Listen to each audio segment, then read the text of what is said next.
aujourd'hui figure de cet avou sur France 5, Bertrand Chameroy fut pendant de longues années l'acolyte de Cyril Hanouna.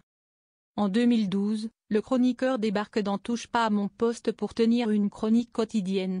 S'il devient rapidement un membre incontournable de l'émission, Bertrand Chameroy décide de quitter TPMP une première fois en 2016 pour rejoindre W9. En échec dans le groupe M6, il revient sur C8 en septembre 2018 pour seulement quelques numéros, puisqu'il annonce son départ définitif ce même mois. Depuis son départ de TPMP, Bertrand Chameroy est régulièrement pris à partie par Cyril Hanouna.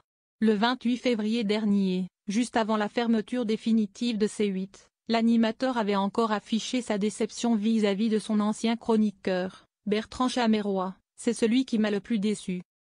Dès qu'il est parti, il a craché dans la soupe. Dans les colonnes de télé 7 jours en décembre 2023, Bertrand Chameroy s'était d'ailleurs confié sur son départ compliqué de la bande à Baba. Peut-être que j'ai mûri ou vieilli, je ne sais pas, mais je ne veux plus rentrer dans ce débat-là. J'ai pris du recul. Mon moteur, aujourd'hui, c'est de me sentir bien quelque part.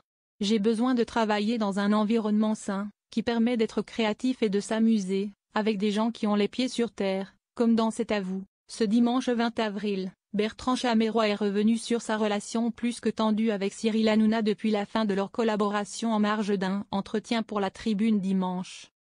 Je ne renierai jamais TPMP, c'est grâce à cette émission que j'en suis là aujourd'hui, tient à déclarer dans un premier temps le trublion de cet avou.